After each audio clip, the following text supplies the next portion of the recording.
Assalamualaikum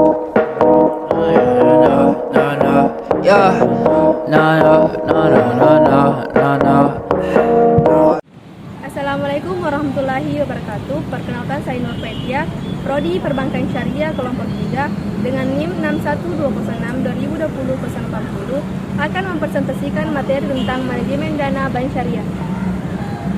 Video ini dibuat untuk memenuhi salah satu tugas mata kuliah manajemen dana bank syariah.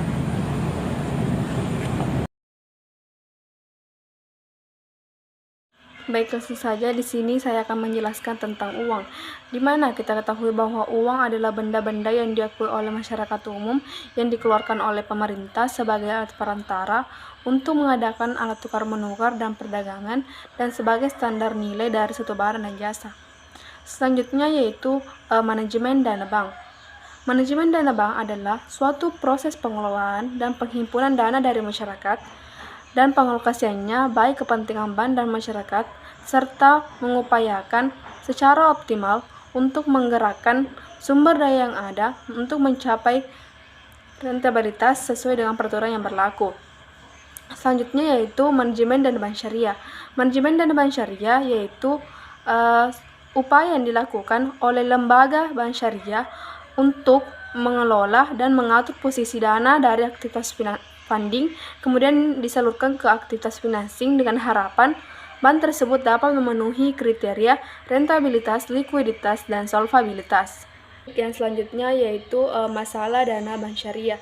Ada 3. Yang pertama yaitu berapa memperoleh dana dan dalam bentuk apa dengan biaya yang relatif murah. Yang kedua yaitu berapa jumlah dana yang ditanamkan dan dalam bentuk apa memperoleh pendapatan yang optimal. Dan yang ketiga yaitu berapa besar jumlah dividen yang diberikan kepada pendiri ataupun pemilik untuk memuaskannya, dan berapa laba yang ditahan agar bank mengalami pertumbuhan. Selanjutnya yaitu ada tujuan dana bank syariah. Tujuan dana bank syariah ada 5, di mana yang pertama itu untuk memperoleh keuntungan, yang kedua yaitu untuk menyediakan aktiva cair dan kas yang memadai, yang ketiga menyimpan cadangan, dan yang keempat memenuhi kebutuhan masyarakat dalam hal pembiayaan, dan yang terakhir yaitu mengelola kegiatan ekonomi dengan kebijakan yang pantas bagi seorang yang bertindak sebagai pemelihara dana-dana orang lain. Selanjutnya yaitu sumber dana bank syariah ada 3. Yang pertama modal inti, di mana modal inti ini berasal dari modal yang disetor, laba yang ditahan, dan cadangan. Dan yang kedua yaitu kuasi ekuitas, di mana kuasi ekuitas ini berasal dari investasi umum, investasi khusus, dan tabungan mudharabah. Dan yang terakhir yaitu wadiah, di mana wadiah di sini berasal dari giro wadiah dan tabungan wadiah. Selanjutnya dana pihak ketiga, di mana kita ketahui bahwa dana pihak ketiga ini berasal dari 3. Yang pertama tabungan, giro, dan deposito. Di mana yang pertama itu ada tabungan. Tabungan merupakan simpanan dana pihak ketiga yang menggunakan akad wadiah dan mudharabah mutlakah, dan pengambilannya ini bisa dilakukan kapan saja. Sedangkan giro adalah tabungan. Giro adalah tabungan yang pengambilannya bisa menggunakan cek dan bilet giro dengan menggunakan akad wadiah, mudharabah mutlakah, dan mudharabah muqayyadah. Dan selanjutnya yaitu ada deposito, di mana deposito ini adalah simpanan berjangka yang hanya bisa diambil jika sudah jatuh tempo dan menggunakan akad mudharabah muqayyadah. Giro ini biasanya digunakan dalam hal bisnis. Baik, selanjutnya yaitu akad pada produk bank syariah, di mana kita ketahui bahwa produk bank syariah itu ada 3, yaitu tabungan, giro, dan deposito. Nah, ketiganya ini menggunakan akad wadiah dan mudharabah. Langsung saja yang pertama itu akad wadiah, di mana akad wadiah di sini yaitu penitipan barang, uang ataupun jasa kepada pihak lain yang harus menjadi rukun yang harus dipenuhi dalam transaksi ini, yaitu ada barang yang dititipkan, orang yang menitipkan, orang yang menerima titipan, ijab dan kabul.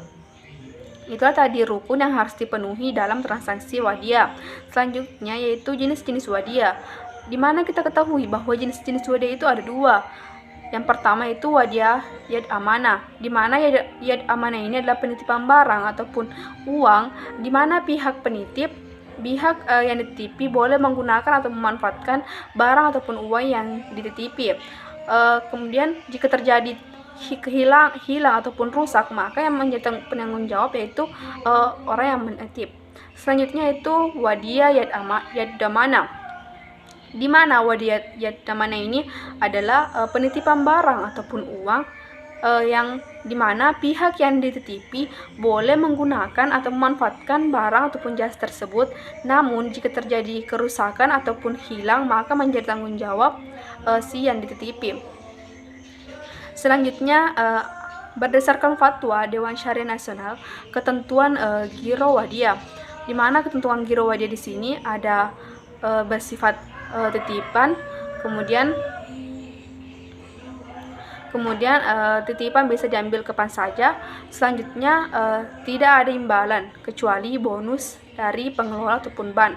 Selanjutnya, berdasarkan fatwa Dewan Syariah Nasional, ketentuan tabungan wadiyah, di mana ketentuan yang pertama yaitu bersifat simpanan, kemudian simpanan bisa diambil kapan saja, dan selanjutnya tidak ada imbalan kecuali bonus dari pengelola ataupun bank.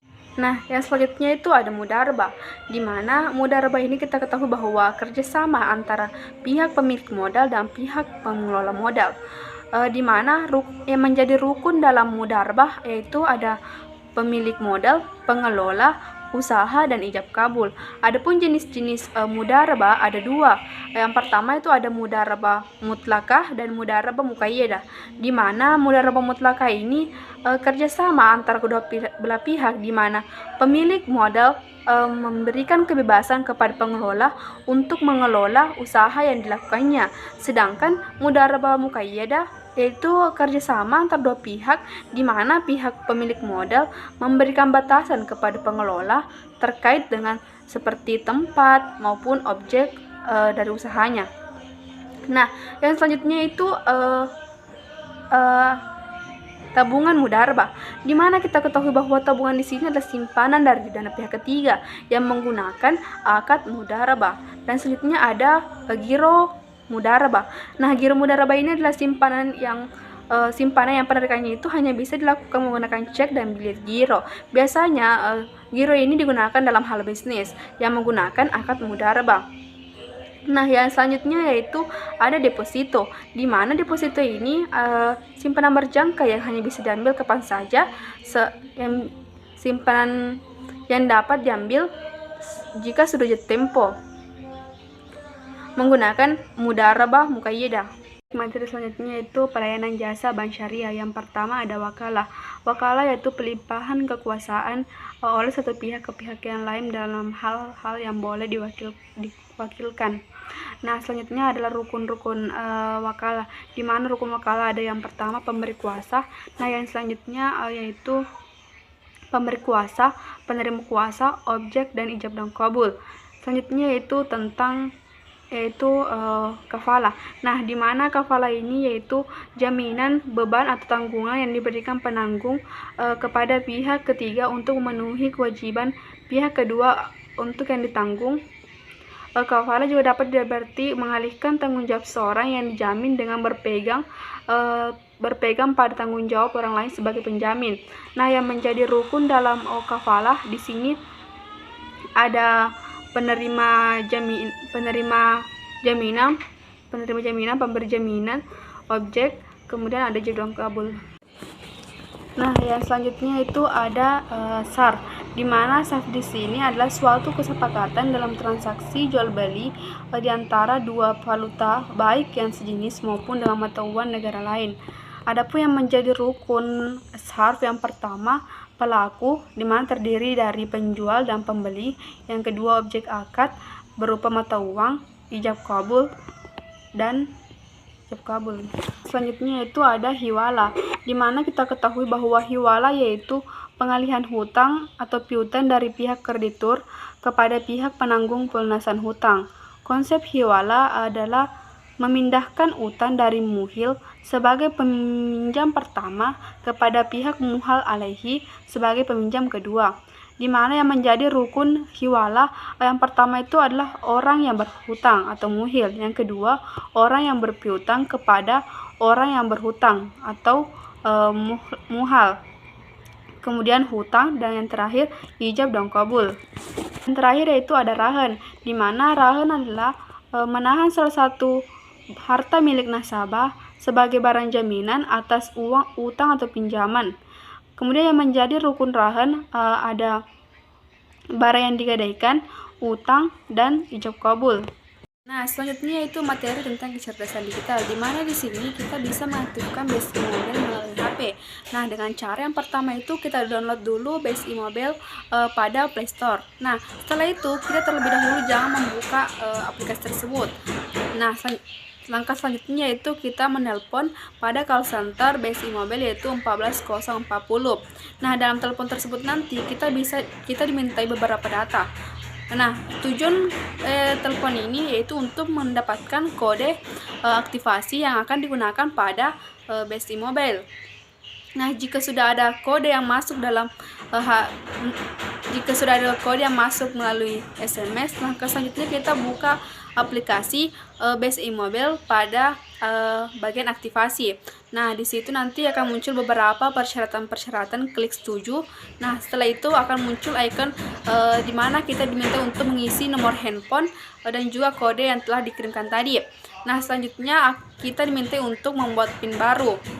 Nah, jika sudah, maka kita bisa menggunakan BSI Mobile. Selanjutnya itu fitur-fitur yang tersedia dalam BSI Mobile ada informasi saldo, pembayaran, dan juga ada transfer. Materi selanjutnya yaitu perhatian muslim terhadap produk finance bank syariah. Yang pertama itu ada pengertian pembiayaan, di mana pembiayaan adalah penyediaan utang atau tagihan dengan pihak lain yang mewajibkan pihak yang dibiayai untuk mengembalikan utang atau tagihan tersebut dengan waktu yang telah tertentu dengan imbalan bagi hasil. Selanjutnya itu penggunaan dana bank syariah.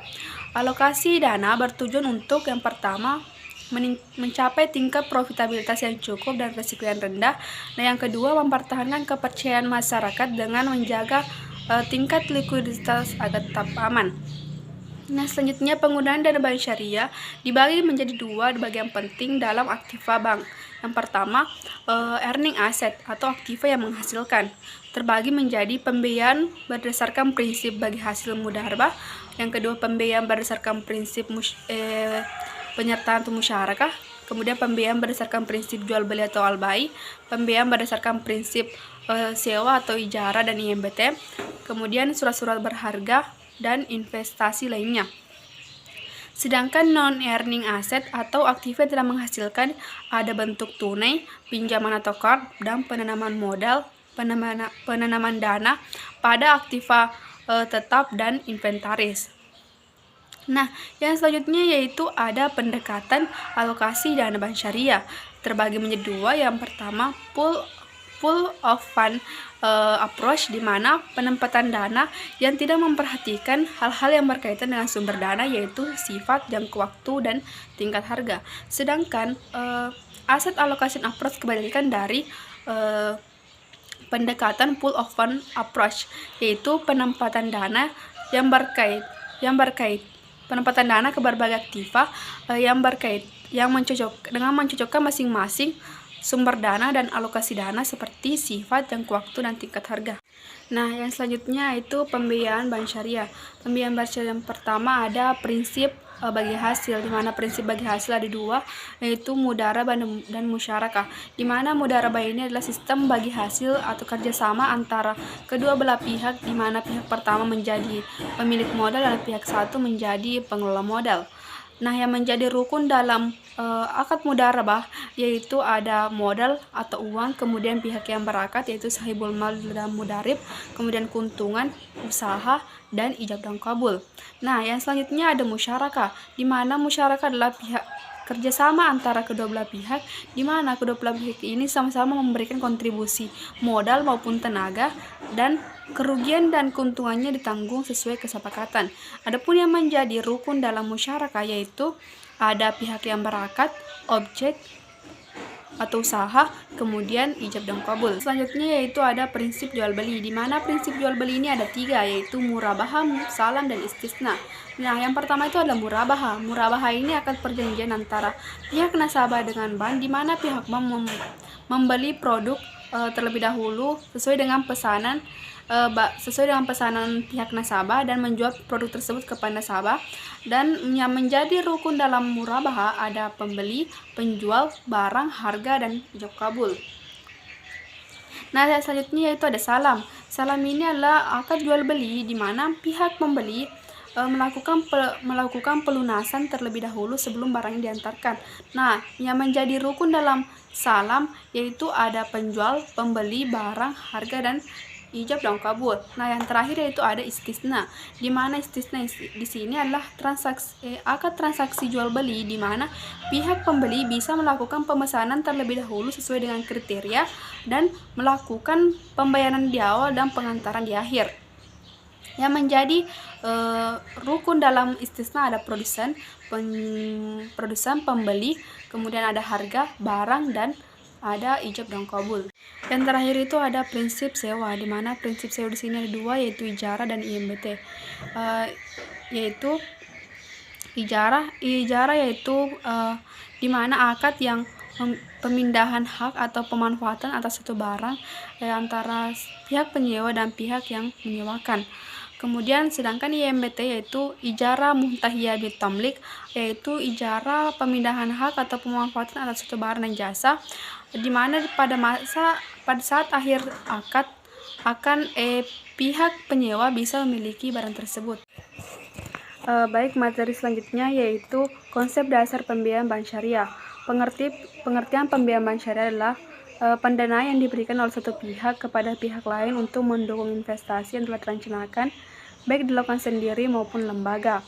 Kemudian tujuan dan fungsi pembiayaan bank syariah yang pertama untuk memudahkan promosi produk lain seperti pembukaan rekening, yang kedua untuk memperoleh hasil timbal balik berupa margin, pendapatan, sewa, dan bagi hasil. Dan yang terakhir yaitu untuk mendidik dan membimbing karyawan lembaga keuangan dalam memahami berbagai bidang usaha yang dilakukan oleh nasabah. Selanjutnya yaitu jenis-jenis pembiayaan. Jenis-jenis pembiayaan yang pertama, pembiayaan modal kerja syariah.